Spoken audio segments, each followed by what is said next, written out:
Hello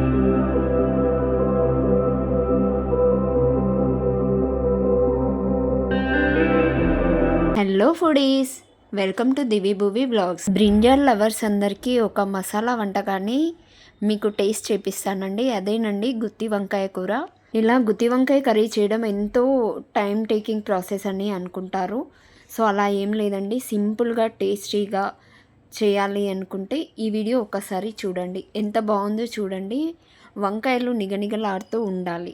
curry చూడండి ఎంత బాగుందో, చూస్తూనే నోరు ఊరిపోతుంది కదండి. ఇక వీడియోలోకి వెళ్ళిపోదాము. దీనికోసం అయితే లేత వంకాయలు ఒకే సైజు ఉన్నవి ఒక హాఫ్ కేజీ వరకు తీసుకున్నానండి.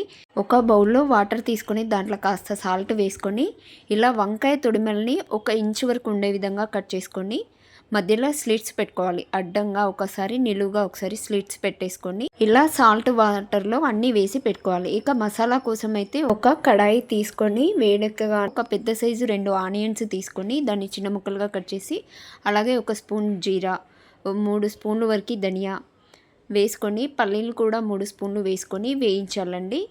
అలానే కొంచెం పసుపు, 2 ఇలాచి, షాజీరా, 1 ఇంచు వరకు పట్ట, అలాగే 3-4 లవంగాలు, కొంచెం మెంతులు వేసుకొని, పసుపు కూడా వేసుకొని ఒక్కసారి ఇదంతా ఫ్రై అయ్యేటట్టు చేసుకోవాలి. తర్వాత ఎండు కొబ్బరిని చిన్న ముక్కలుగా కట్ చేసుకొని, కొత్తిమీర కాడలు ఉంటాయి కదండి, ఆ కాడల్ని వేసుకొని ఒక్కసారి ఫ్రై చేసుకోవాలి. ఆ తర్వాత కొంచెం ఎండుమిర్చి కూడా వేసుకొని, నువ్వులు ఫైనల్గా వేయాలండి. ఇవన్నీ వేయించిన తర్వాత నువ్వులు వేయాలండి, ఒక 2 స్పూన్ల వరకు. ఎందుకంటే నువ్వులు తొందరగా వేగిపోతాయి కాబట్టి ఇవి జస్ట్ చిటపటలాడితే చాలండి. ఇవన్నీ ఒక్కసారి ఫ్రై చేసి పెట్టుకోవాలి. ఈ మసాలా అరోమా అనేది మనకు తెలిసిపోతుంది. తర్వాత ఒక మిక్సీ జార్ తీసుకొని దానిలోకి మనం ఇందాక ఫ్రై చేసి పెట్టుకున్న మసాలా అంతా వేసేసుకోవాలండి. ఉల్లిపాయ ఇవన్నీ వేసేసుకొని తర్వాత రుచికి సరిపడా సాల్ట్ వేసుకోవాలి. అలాగే మిర్చి పౌడర్ కూడా 2 స్పూన్ల వరకు వేసుకోవాలి.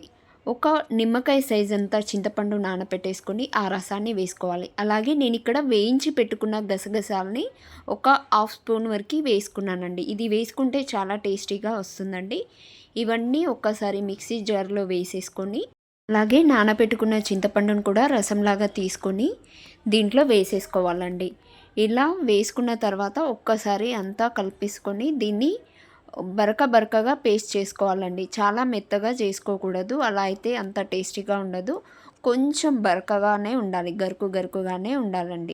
ఇలా మనం స్లిట్స్ పెట్టేసుకుని వంకాయల్ని ఒక గిన్నెలో వేసుకున్నాం కదండి, సాల్ట్ వాటర్లో ఒక్కొక్కటిగా తీసుకొని వాటర్ని దులిపేసి ఇలా మసాలాని అందులో కూరుకోవాలండి. ఇలా ఒక్కొక్క వంకాయకి పెట్టేసుకొని ఒక ప్లేట్లో పెట్టేసుకోవాలండి. అన్ని వంకాయలకి మసాలా పెట్టేసుకున్న తర్వాత ఒక కడాయి తీసుకొని దాంట్లో ఆయిల్ తీసుకోవాలి. ఒక 2-3 స్పూన్ల వరకు ఆయిల్ తీసుకొని, ఆయిల్ హీట్ ఎక్కిన తర్వాత కొన్ని ఉల్లిపాయ ముక్కలు చిన్నగా కట్ చేసుకొని అవి వేసుకొని ఫ్రై చేసుకోవాలి. అది కాస్త ఫ్రై అవ్వగానే మనం ఇందాక మసాలా కూరి పెట్టుకున్న వంకాయలు ఉన్నాయి కదండి, అవి కూడా వేసుకొని వంకాయలు మగ్గిపోయేంత వరకు ఫ్రై చేసుకోవాలి. ఆయిల్లో ఇవి మగ్గిపోవాలండి. ఒక్కొక్కటిగా వేసుకోవాలి, ప్రతి ఒక్కటి మగ్గిపోవాలండి. ఇలా అన్ని వంకాయలు వేసుకొని ఆయిల్లో కొంచెం మగ్గిపోవాలండి, అవి డల్గా అయిపోవాలి. ఒక్కసారి వాటిని టర్న్ చేస్తూ ఒక్కొక్కటిగా టర్న్ చేస్తూ కలుపుకోండి. ఇలా కలపడం వల్ల ఏంటంటే వంకాయ అనేది తొందరగా మగ్గిపోతుంది ఆ వేడికి. కింద అడుగు పెట్టకుండా చూసుకోండి. కొంచెం ఆయిల్లో కూడా అల్లం వెల్లుల్లి పేస్ట్ వేసుకొని ఆ పచ్చివాసన పోయేంత వరకు ఫ్రై చేసుకోవాలండి. అలానే వంకాయలు కూడా కాస్త మగ్గిపోవాలి. మీరు ఇది వంకాయ గ్రేవీ అయితే బయటికి వస్తుంది కదా, దీన్ని అడుగు పట్టకుండా చూసుకోండి. ఇలా ఆయిల్ అనేది పైకి తేలేంత వరకు, అలానే వంకాయలు మగ్గిపోయేంత వరకు ఫ్రై చేసుకోండి. పైనుంచి కొంచెం పసుపు, అలాగే ఇంకొంచెం జీలకర్ర, ఆవాలు వేసుకొని ఫ్రై చేసుకోండి. ఇవంతా చిటపటలాడిన తర్వాత ఇలా చూడండి, వంకాయలు కాస్త మగ్గిపోయాయి కదా, ఇంకొంచెం మగ్గాలండి, అంతవరకు కలుపుతూ ఉండండి.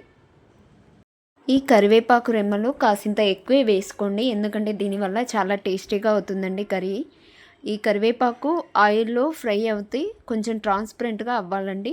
అప్పుడు కర్రీ ఈ కరివేపాకు రెమ్మల అరోమా అనేది కర్రీకి పట్టుకొని చాలా టేస్టీగా బాగుంటుందండి. ఇలా ఒక్కసారి అడుగు పట్టకుండా మళ్ళొక్కసారి కలిపేసుకోండి. తర్వాత ఒక 3-4 పచ్చిమిర్చిని స్లిట్స్ పెట్టేసి వేసుకోండి. ఇలా అంతా ఒక్కసారి కలిపేసుకోవాలి. ఇంకా మిగిలిపోయిన మసాలాను కూడా వేసేసుకొని అంతా ఒక్కసారి కలిపేసుకోవాలండి. ఈ వేసుకున్న మసాలా కూడా ఆయిల్లో బాగా ఫ్రై అవ్వాలండి. అలా కొద్దిసేపు కలుపుతూ ఉండాలి. ఇలా మనం వేసిన వంకాయలు కూడా బాగా ఫ్రై అవ్వాలండి. చూడండి ఎంత బాగా ఫ్రై అయ్యాయో. కాసింత అడుగు పట్టినట్టుగా అవుతుంది కదండి. అప్పుడు మిక్సీ జార్లో వాటర్ వేసేసుకొని ఆ మసాలాలో కొంచెం ఉండిపోతుంది కదండి మిక్సీ జార్కి, ఆ వాటర్ని ఇందులో వేసేసుకోవాలి. ఇలా వేసుకొని అంతా ఒకసారి కలుపుకోవాలండి. బాగా వేసుకోకూడదు. ఈ వంకాయలు కాసింత మునిగిపోయేంత వరకు వేసుకోవాలి. ఎందుకంటే ఇది కర్రీ అనేది బాగా గ్రేవీగా ఉన్నా బాగుండదు, బాగా థిక్గా ఉన్నా కూడా బాగుండదు. కొంచెం పెరుగుగా ఉండాలండి. వేసుకొని కలుపుకునేట్టుగా ఉండాలి. ఇది పులావ్లోకి కానీ, చపాతీలోకి కానీ, పూరీలోకి కానీ చాలా బాగుంటుంది. సో మీకు ఆ కన్సిస్టెన్సీ వచ్చేంత వరకు కొంచెం కుక్ చేసుకోవాలి. సో వాటర్ అనేది చూసుకొని పోసుకోండి. ఇక మూత పెట్టేసుకొని ఒక 10 మినిట్స్ వరకు మీడియం ఫ్లేమ్లో కుక్ చేసుకోవాలి. ఇలా 10 మినిట్స్ తర్వాత మూత తీస్తే కర్రీ అనేది చిక్కబడుతుందండి. గ్రేవీ దగ్గరగా వచ్చేస్తుంది. ఇక పైనుంచి కాస్త కొత్తిమీర వేసుకోవాలి. ఈ ఆయిల్ అనేది పైకి తేలేంత వరకు కుక్ చేసుకోవాలి. ఇలా ఆయిల్ పైకి తేలగానే ఇక కర్రీ అనేది రెడీ అయిపోయినట్టే. దీనిపైనుంచి కాసింత కొత్తిమీర చల్లేసుకొని ఇక సర్వింగ్ బౌల్లోకి తీసుకోవడమే. ఇది బగారా బైంగన్ అని కూడా అంటారు కదండి. ఇది పులావ్లోకి, చపాతీలోకి, పూరీలోకి చాలా బాగుంటుంది. మీరు కూడా ఇంట్లో ఒకసారి ట్రై చేసి చూడండి. ఈ మసాలాలు ముందే ప్రిపేర్ చేసుకుంటే కర్రీ అనేది తొందరగా అయిపోతుందండి.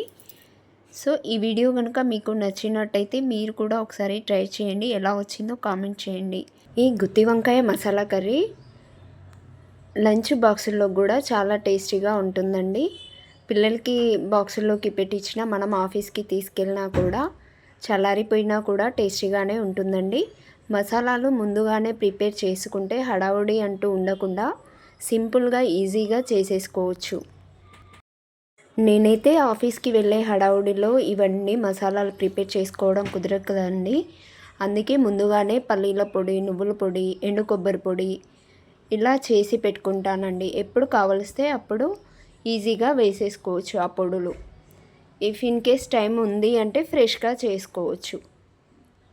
అల్లం వెల్లుల్లి పేస్ట్ కూడా ముందుగానే చేసి పెట్టుకుంటానండి. నాన్ వెజ్ కర్రీస్ చేసినప్పుడు మాత్రమే అప్పటికప్పుడు కొంచెం ఫ్రెష్గా కూడా చేసి పెట్టుకుంటాను. ఈ టిప్ ఏమన్నా మీకు యూజ్ అవుతుందేమో చూడండి. యూజ్ అవుతే ఫాలో అవ్వండి. Thank you for watching. నా వీడియో కనుక నచ్చినట్టయితే మీ ఫ్రెండ్స్కి, రిలేటివ్స్కి షేర్ చేయండి. అలాగే నా ఛానల్ని సబ్స్క్రైబ్ చేయండి. Thank you for watching. మరొక మంచి రెసిపీతో నెక్స్ట్ వీడియోలో కలుద్దాం.